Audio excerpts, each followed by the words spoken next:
Hey guys, I'm Katherine McNamara and you're watching Cinema Pla'net.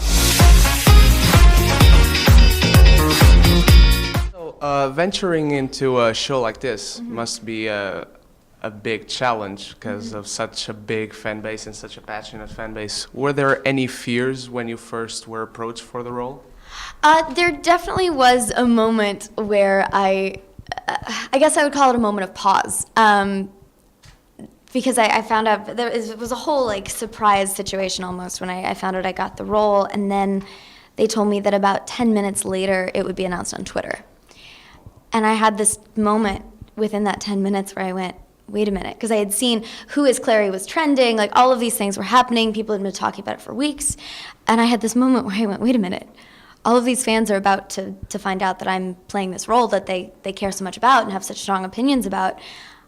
I hope they like me. I hope they approve. I hope they accept the fact that this is happening. And I was so thankful and so grateful that they did. As soon as it was announced, they gave me the warmest welcome, and it's been pretty much that since. I love the Shadowhunters fandom because they discuss things and they talk about things and they have opinions and they really care about the show. They're invested in it as much as we are, and that's something that is pretty rare in a world where there's so many stories being told, and it's really lovely. But we do feel a responsibility to bring this story to life in a way that honors the fans of this story in all of its forms. And were you a fan of the books before you took on the role, or have you read them since? I knew of the books. I hadn't read them yet, but I started reading them during the audition process. And by the time the show started airing, I had read all 6 Mortal Instruments books. And I fell in love with the series. I love the world that Cassie created. I love this idea where all of these creatures are on a spectrum from angel to human to demon, and there really is... no one is inherently good or evil. It's all somewhere in this gray area, and I think that's such an interesting perspective for even our mundane world as it is. So I haven't read as much as you. I've only read the first and second book. Okay. But what made me passionate about the show was that it went on such a different route that I was there hooked because I didn't know where the show was going. Right. And is there something that you prefer from the books, or that you just love that the show did so differently? There are several elements, and I think the show has found a great way to balance the old and the new. We really try and stay true to the characters, and we try and stay true to the story, but we find ways to make it fresh and make it new for everyone, for even people who know every page of the book by heart. We still try and surprise them, and I think the writers and our showrunners have really found an interesting way of doing that. And the main way they do that is just by messing with the timelines. Everything with Simon happened much earlier. Other things happen later. We bring in things from books, the later books earlier and the earlier books later. But it makes for an interesting shift, and it just serves the medium of television more.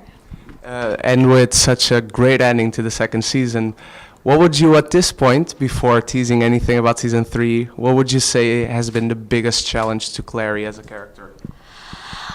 I think, oh gosh, there have been so many. I think the biggest challenges are yet to come. If I know what's coming, based on what we've shot in 3A and based on what I know about 3B, I think her biggest challenge is definitely yet to come. But up until this point, I think she faced her biggest challenge at Lakeland.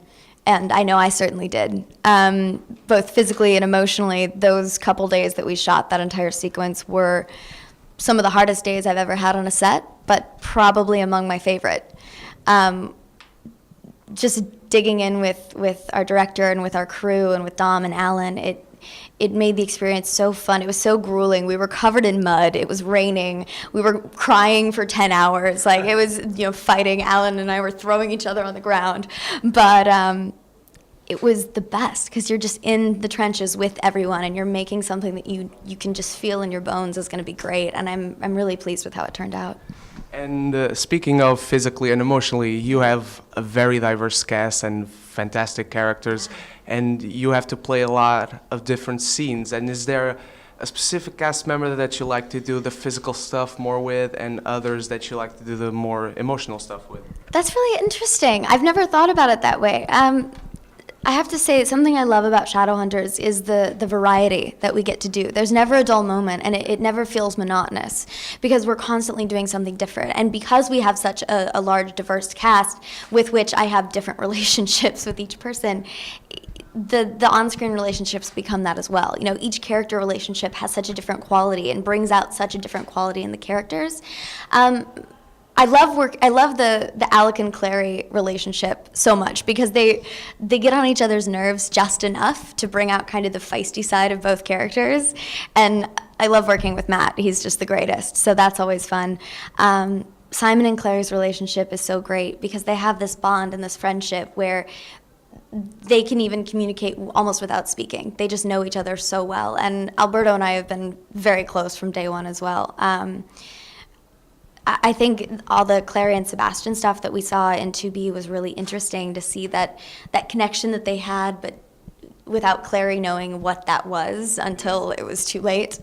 And I think something, you know, the Jason-Clary relationship is something that we've worked a lot on and built a lot through, and that both physically and emotionally. I know, you know, we saw that, you know, this relationship that Dom, Alan, and I had built come to fruition in episode 20, and we really felt that on the day when all three of us just dove headfirst into our characters and played that out as best we could. But then also, I know whenever I have a training scene or a scene where there's physicality to do with Dom, we've spent so much time together and we've trained so much together that we just know how the other person fights and how the other person works, and it makes it a lot of fun. Okay, so last question. Anything to tease about season 3, whether to Clary or anyone else? Oh, there's so much. How can I make it concise? Episode 20 was huge. A lot happened. There were a lot of actions taken. There were a lot of choices made. And a lot of big, dangerous choices. And we will see the consequences of those play out in 3A. I don't know what happens yet in 3B because we haven't shot it yet.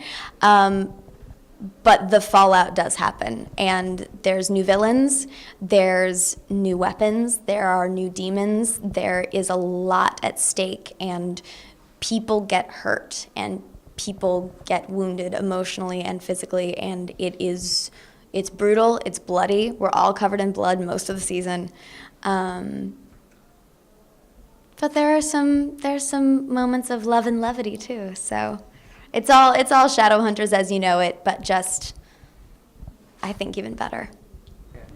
Thank you so much. Thank you. This has been the awesome, the badass Clary Fairchild, but even above that, the beautiful and talented Katherine McNamara for Cinema Pla'net. Thank you so much once again. Thank you so much.